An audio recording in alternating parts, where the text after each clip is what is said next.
Ladies and gentlemen, good afternoon. My name is Gary Tonjes with Albuquerque Economic Development, and it's an honor for me to participate in this event. Just great news for Rio Rancho, great news for the Albuquerque metro area, and also for the state of New Mexico. Well, we're excited because of the announcement you're going to hear here in a minute, not one that I'm going to be sharing with you. There are folks higher up the chain by a long way who are going to do that for us. But we're delighted that this is happening and so appreciative of you all taking the time to come out today. Jobs matter, and this group, your team representing Rio Rancho and Sandoval County, have been working on that in a very big way and in such a collaborative effort. And we at Albuquerque Economic Development really have enjoyed so much our engagement in that process and with them specifically with regard to this project. And so the first person I'd like to introduce to you for some comments is someone that I've known for a very long time, and I know you have as well from the different positions, both employed and volunteer within this community, and now representing the Sandoval Economic Alliance, Mr. Jamie Grandado.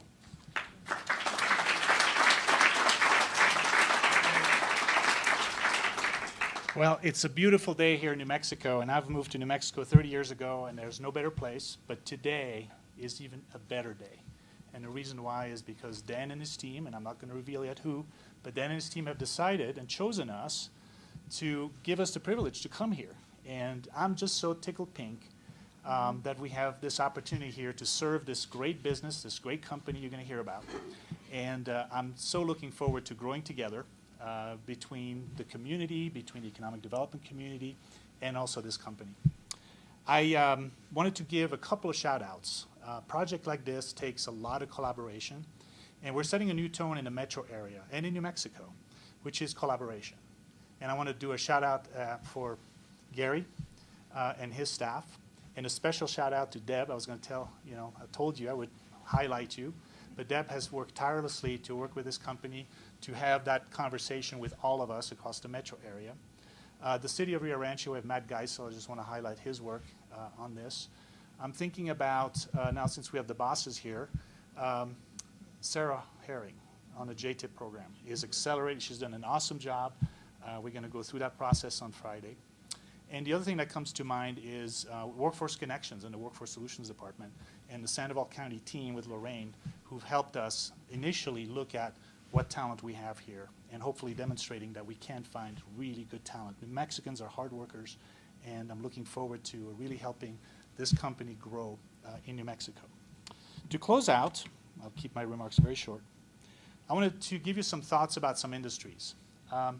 In the metro area, and specifically in Rio Rancho, the kind of company we're talking about today is a very sophisticated company. It requires some very deep skills. In my opinion, having worked for a Fortune 500 companies and looking at other industries, this industry is really prime around the concept of big data research. They know what I'm about to buy, right, before I know. And those are the kinds of companies that require a skill set that New Mexicans, I believe, can bring to the table, including that blend of culture and technology, which we have here in New Mexico. So hopefully I've piqued your interest, but I'm so tickled pink that they're here. Dan, thank you for the choice and the decision. And I'll pass it back on to Gary, because I'm not high up on the chain. I'm down with Gary. And I'll let the other people higher on the chain talk about the company. Thank you. Jamie, thank you. Working with Jamie and there's Matt. Matt Geisel and Keith Riesberg has been this group just such a great partner. And I have enjoyed so much my time with each of these respective folks, and I had the good fortune of being invited to a luncheon a few months ago wherein they introduced me to the mayor, and that was an absolute delight for me. And we've had an occasion now to be working together on a couple of different projects. This one is very special. And Mayor, thank you for your dedication to economic development and obviously for what you're doing for this community. Please welcome Mayor Greggory Hall.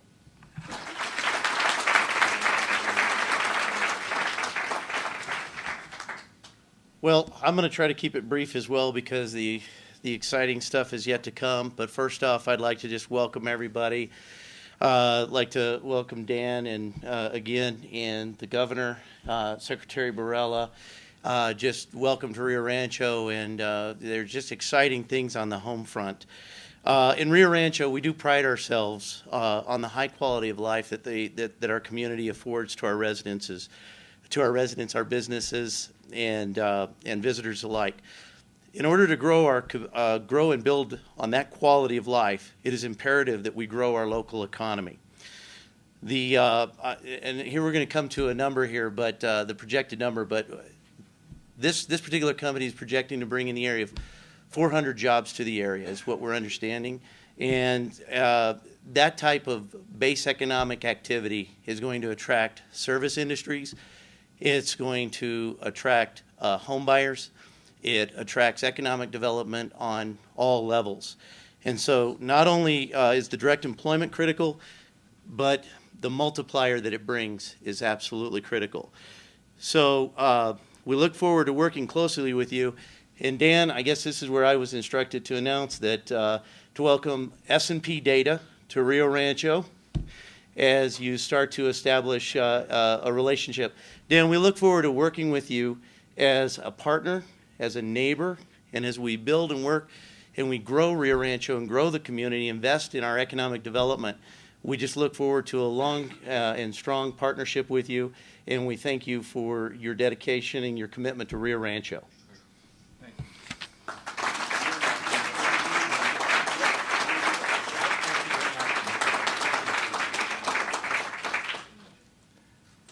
Governor, thank you for coming. Secretary Barella, thank you. Everyone else, Deb, it would be unfair not to acknowledge all of your help. I think that perhaps you're more interested. I don't like to talk about myself, but I would like to talk about why New Mexico and a little about our company. So you may hear my Canadian accent. I started a business coming out of business school at 21 years old. It was in something I had studied in school, and it was really supposed to be an offshoot of what I had read was going to happen in Canada, was happening in the United States, and that was with the breakup of AT&T. There was, a telecom revolution. And so I called my first company S&P Data because I wanted to develop technology around and I saw an integration between voice and the computer. The only problem is I wasn't a developer. And so one of my first employees, probably 20 or 30,000 employees ago, said to me, I got a friend that's really smart. And I was paying recruitment fees at the time. And other than he was a very good friend of mine and we were negotiating for 4 weeks over a recruitment fee, I think I was able to recruit my partner today, David Bortz, for $25. So he claims I owe him another 25, but anyhow, David had designed caddy systems for the largest market research firm, and he was in those days very early in computers and telephone. So the company itself grew out of Canada. After 11 or 12 years, I fulfilled my dream, and my dream was to live in California. I didn't know how it was going to come. American Express was a long-term customer of our companies, and the retiring president was part of a buyout firm that came and asked me if I wanted to move to California and run a company, which later became a public company. Being a bit of a different fit, David and I and a few other people talk about it. We'll get into my second thing. Formed a company called eAssist Global Solutions. We raised $100 million. Intel was an investor, and we put our hearts into that business for 7 years. It was a CRM company. It was really an aggregation of all the channels into a single use or feel. And I've always been able to explain what I do in an elevator, and hopefully I'll be able to do that in a quick pitch. But the idea was, if you remember with Internet 1.0, you may have gone on to, what David and I did is we went on to the top 10 e-commerce sites, and we emailed in. They wouldn't allow a telephone call, and this will help explain. And only one responded to us in a day, and 7 others never responded, and here they were trying to sell something on e-commerce. We said this is self-defeating, but they were kind of anti where we came from. And so we said that the whole beauty of going electronic was that you could create a single view of the customer. So if you emailed in or you texted in or you chatted, we created a single view. And the way I like to explain what we were doing at eAssist was, we were trying to be what Office did to the desktop. Because you all remember, any of you that started computing a long time ago remember Lotus 1-2-3 and WordPerfect. Well, I used to tell people no one threw them away saying they're not good. In fact, they were better applications than Word, Excel, but we wanted to integrate. So that business went 7 years, and our investors, as it happens, I could write a book on the good and bad.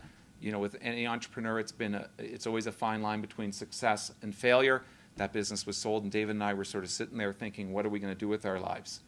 And so this is really where New Mexico comes in, although it's been 9 years. We felt that as Canadians or Americans, we are Americans now. I'm proud of it. I could walk into a Starbucks and I get two things. One, if I told people I was in the contact center business, you'd say, are you the people that have call centers in India or Philippines? And I don't mean that derogatorily, but you all have an opinion. We all call them. And Governor, I've never met anyone that said, my clients, I always say to them, don't tell me you're there because, you're there for the love of providing a better customer experience. It's just not true. And so David and I started this almost a decade ago with the idea that we were going to repatriate jobs back to North America. And that's really trendy right now, and that's a separate topic. I'm going to hopefully draw a line of what we do and give you an idea. But we really felt that, therefore, if we were going to bring jobs to North America, they had to be in a place where there's needs to be creating extra value, because we knew it wasn't as expensive. You'll never win the cost game. And for any of you who are doing manufacturing, anything you do, you know that it's a worldwide market. Go walk in a Walmart, and you always need to be providing what I call a +1 advantage. And that's why we're here. So circumventing that, we started very conservatively. Because I've sold a business to private equity and I've also raised venture capital, David and I and the other partner and team, and I do want to talk about my incredible team, we decided that we were going to hold this private because we don't have a mandate to sell the business. We actually want to keep working, and we work pretty hard at it. And so we've been doing this, and we plan on growing the business. What I always tell people when you think of it, some of the younger people, I don't mean us. I like to keep I don't know how many people here, how many people are very engaged here on social media? So I'm going to address you. So I'm on most of the social media platforms. Facebook would be the one. I'm not on least, but I don't post a lot other than maybe the family thing. I got a great response once. I took a picture of my family Verizon bill, and my 17-year-old kid had 42 minutes of dialing, of usage, and 5,000 texts in a month. And so I posted, and my wife, she always threatens my son that she's going to take his phone away. That's what you do when you have kids. We all understand. You threaten the kids and you're saying, I'm going to take your phone away. And so my caption was, next time you threaten your children that you're going to take their phone again, think again, because the only one that you're threatening is yourself. Because they're going to be using electronic mediums when they walk in your house and say goodbye. They're texting, they don't come in the house anymore. It's different, but those are the people that's going to define our business. Well, here's why we chose New Mexico. First of all, Gary and Deb, the pace of movement in the field, it just feels like a great place. We've gone to markets. Our last market that we went to was Cleveland, Ohio. Our second last market was Cleveland, Ohio. We went there 5 years ago. Everyone told us not to go there. We're right downtown. It's been an unbelievable market. Some of our clients have given us report cards. They say it's the best center they have operationally. The people will walk through and tell you that it's the best job they've ever had. That's thanks to our clients. But the fact is, we've seen Cleveland go from nothing to a great place for restaurants, to the RNC convention. As you know, it's even rumored they're going to get the DNC, to 5 new hotels that we still can't get into, all the people that we bring in. It's all the great problems. So a great problem to have. And we feel like we've been a big part of that success. So we feel the gut feel is the same here. I told David, in our first business, we had a few centers in Arizona. This reminds me of Phoenix 20 or 30 years ago, and I mean that in a compliment, because as you know, Phoenix is a very nice place. It's just overpopulated, like most places. This has the same feel and the creativity. And I always tell people, back to our social media is that what's going to happen is we're going to have to transition our business. And, you know, I like to quote Steve Jobs in our organization. Steve Jobs was, you know, did something that very few companies have ever done. And that's it, that he actually cannibalized his own product. And you may, if you go back and look at iPod, I believe at one point, iPod was 90% of his profit. And the guy actually built an iPhone which eradicated the product iPod. So the saying that he used to have is, if you don't cannibalize your own business, someone else will. And so I have a couple people I want to mention. First of all, our Chief Financial Officer, Steve Murphy. David and I are headquartered in San Diego, California. There's now between, you know, we're about 1,700 people in the company and growing. But there's only 2 of us in San Diego. It just happens to be now where we're sort of where we choose to live. And so when I talked to a recruiter, we knew that we needed a financial person. And we wanted him to sit beside us. But we also know that David and I travel a lot. And so I tried to describe what I needed. But I needed someone that could wake up in the morning and not be told what to do. He could come to work on his own, was self-motivated, and kind of entrepreneurial. And that's sort of what we're always looking for. I believe in entrepreneurial and people. Well, Steve Murphy is, David and I have had people brought to us as CFOs, et cetera. Steve's the greatest. And Deb, I hope you know he's pretty hardworking and pretty smart guy. He's an export from Boston that was moving to San Diego. So we were lucky. We don't hold his Boston Bruin affiliation against him. And then I clearly want to also acknowledge we have someone there holding the iPad, Lino DiGiulio. And so this is the way I run our business. You know, what gives me pleasure, I always tell my wife, I wish I could do charity, but I don't have time. My mission is to make people in my company successful, and I want to see them go on to greatness in our company and outside of our company. One of David and my first employees in our software company headed up a division of Salesforce.com when he sold one of our visions, and he recently just went on they just said a superstar employee just went on to head up a new business that came out of Australia. It's in the headlines. We've also had, I don't know if you guys have heard of a company called ProFlowers.com. The CEO and founder of that business, he told the group when we were leaving our call center that when David and I walk out, he's walking out, and he set up Pro Flowers. He used to work for me. So we've had a lot of people successful. Lino and I, given the size of the business, Lino has an interesting connection again to New Mexico. Lino keeps telling me that his wife's from New Mexico. Lino is a Canadian from Hamilton. But I met Lino over social media, and I was bothered that I didn't know enough about our company and what our employees were saying about us. Our business, by definition, is call center, but it's really incredible what goes into a center. Our group was talking about it today. So the level of sophistication, the level of training, and how people are paid. And you know, it's funny, I think we were just talking, the mayor and I, you know, what should education do? I read a lot about, you know, I have an MBA and I never used it in big world. In the days when coming out of business school, you were expected to go to work for a big company. And I remember telling my dad I wasn't going to do that. And he goes, what are you going to do? And I said, I don't know. He goes, well, you got 6 months to think about it. And I knew what I was going to do. I just didn't want to tell him. But that's a parental thing. But, you know, the mayor was talking about how your educational institutions here, which we always look at very strongly in making a decision because the level of education required is stipulated.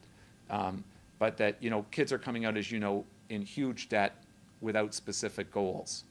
And so I think it's great, the quality of education here, which in the long term will pay off. And so we are, by strict definition, call center, but we do applications. For instance, we handle social media for a large satellite provider. And what we're finding, as you may or may not know, is that those people may or may not be the buyers, but a lot of people in the hundreds of thousands are commenting about their unhappiness or their happiness. Other people are asking where do they find providers or who's happy, and they're getting a lot of their advice on social media, and we're monitoring that. So, you know, it was very appropriate that you mentioned the last mile. We really believe the last mile, our business is a confluence of heavy telecom, lots of data, right? Sometimes at a desktop, you've got 19 applications sitting there. That's why you have this terrible communication when you ask someone and they take so long. But anyways, the things that are coming up, the use of technology, the way that we communicate, you know, what's happened in society and the way I like to explain it, but after all these years, is if you own a phone, you rarely go to the store, you call. Even your banking now. The world is becoming, you know, we got to create this transparency on the last mile, which is going to be New Mexico, with the customer. And that's created through tools and everything. But at the end of the day, very few of us go into a store. We conduct all of our thing on the phone or through social media, and that's just going to get bigger and bigger and bigger. So that's what we're trying to resolve. We got a great feeling here. If we're really successful, I think I mentioned, I guess vicariously to the governor, I would have preferred to have this meeting a year or two and celebrate our success. And I know that we will do that. And I hope to see everyone when we do celebrate after you're reelected, and we will all be back here. And you know, the real work starts now. And you know, this isn't just we've always been very good for our obligations. We feel an incredible gratitude to the state of New Mexico. We thank you, and it's a two-way street, and our desire is to give it back to New Mexico. And I want you guys all to say that S&P, that was a great company. I'm glad we made that decision. Thank you. Thank you, Secretary.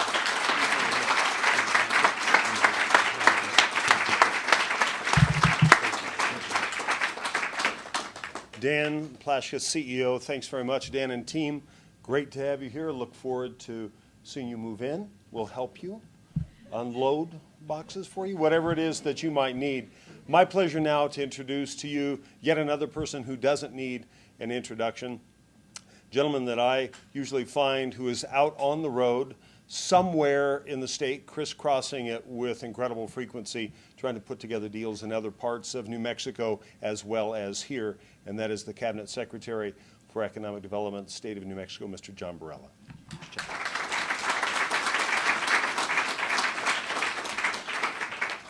Well, thanks very much, Gary. Again, it is a great day, and I want to thank Gary and the Albuquerque Economic Development team, Leanne and the board, Gary, your staff, Deb. Thanks so much. We indeed collaborate in a number of projects, and I just really appreciate you and your staff and the organization, and thank you so much for bringing this lead to the metro area. It's a really well done effort. Jamie, good to see you, and I love what you're talking about, collaboration, Sandoval Economic Alliance, as you recreate the Economic Development Organization here. We look forward to many, many more announcements down the road as well. My staff, indeed, Sarah Herring's not here. There will be a JTIP application made on Friday, JTIP being the Job Training Incentive Program that the governor supports so aggressively and continues to yield great successes like this company. And of course, the City of Rio Rancho, Mayor Hall, your staff, Keith Riesberg and Matt Geisel did an amazing job to work this deal, and certainly on our state's behalf, but certainly on behalf of the city. And it was great collaborating with your staff, Matt and Keith. Thank you again. It's been a wonderful, wonderful experience, and we look forward again to many more announcements in the short term and in the long term. With that, I'll be brief with my comments, other than to say and to reiterate that the sun is rising on New Mexico's private sector. The governor has said many, many times that we need to move to a culture of self-reliance and diversification of our economy.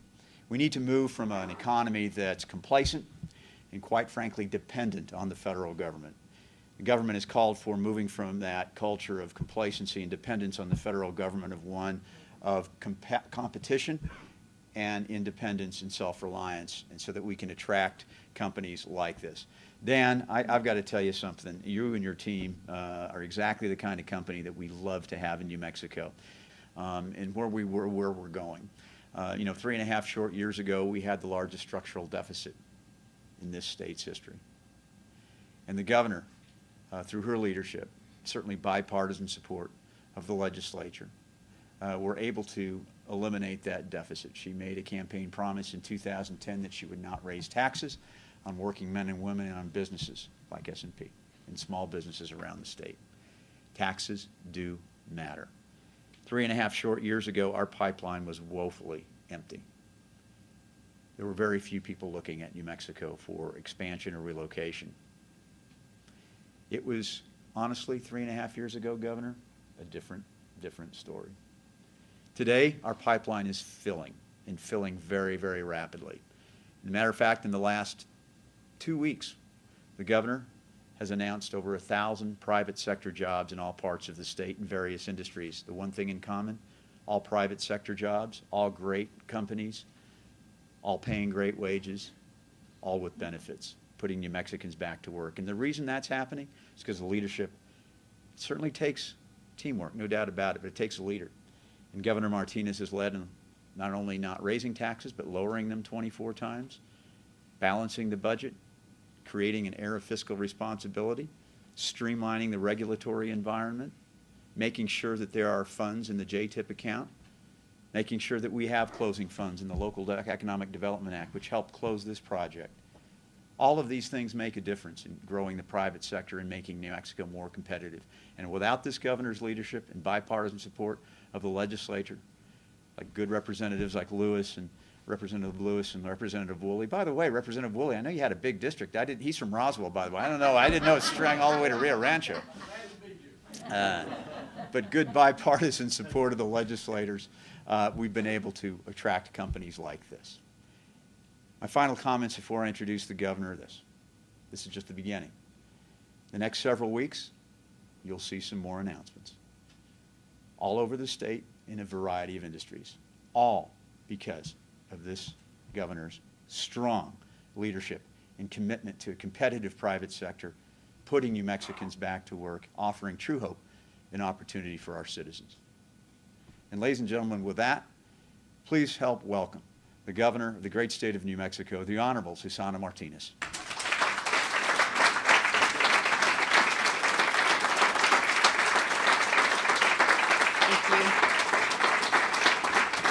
Thank you. Well, Dan, I've got to say that your father's friend and his dapper way of dressing, check out his socks, has rubbed off on you with that amazing suit. That's another story.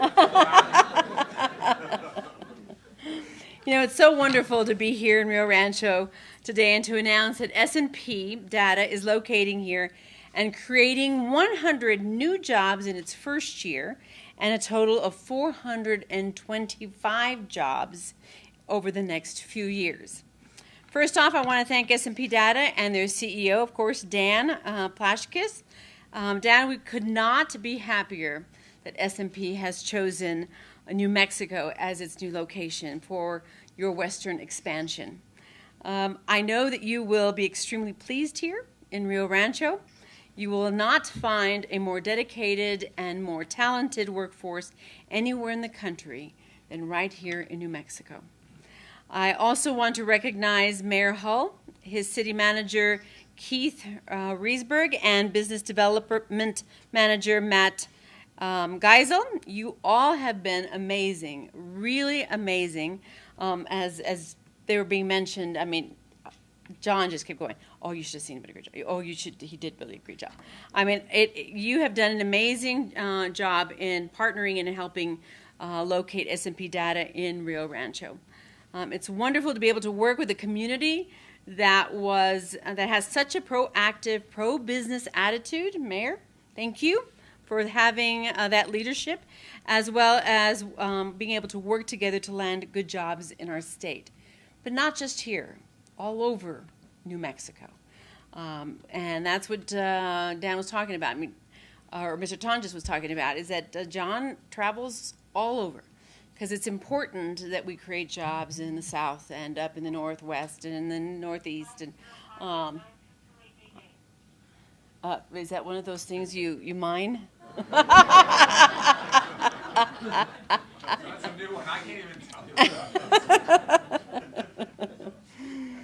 you. And of course, Gary, I really appreciate you and your staff at the Albuquerque Economic Development, as well as Jamie Grindato, the executive director of the newly created Sandoval Economic Alliance.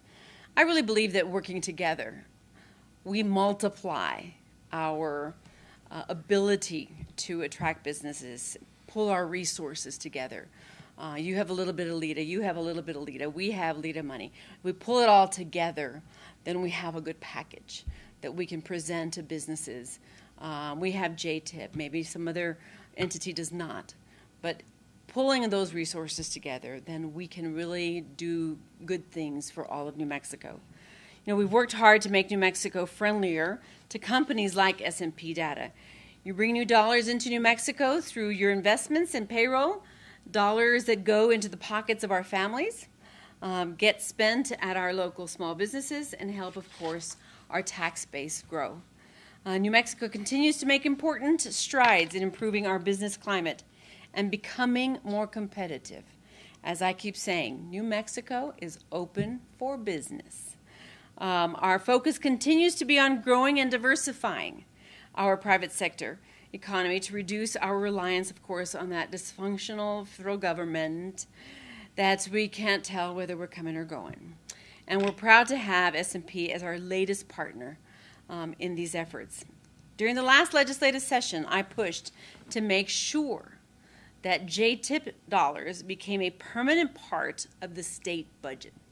Before, it was a hit and miss. If we got some money sometimes, a little bit more other times, it just depended on the session.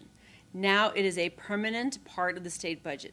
And JTIP is an important program that helps businesses grow by helping with the cost of hiring and training new workers. S&P Data will be able to apply JTIP funding to train their new contact service representatives, frontline managers, human resources specialists, and recruiting specialists, and IT developers. The average yearly salary for these new employees will be $38,000 plus bonuses and benefits. Thank you, S&P.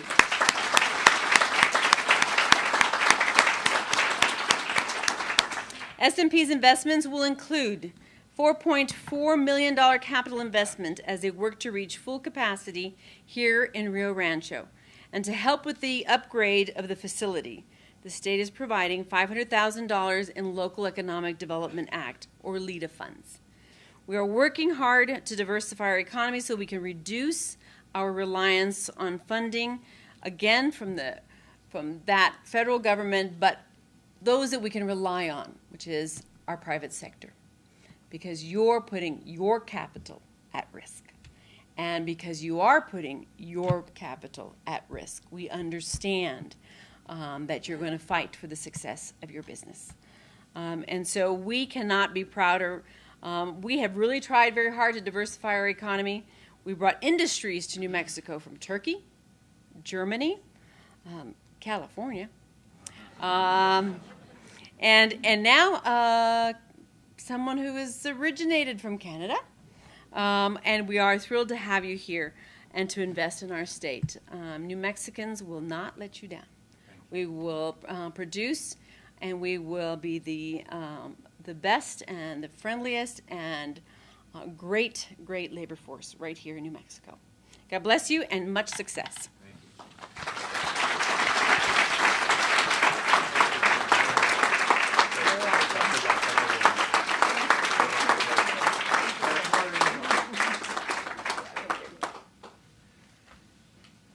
Governor, thank you very much.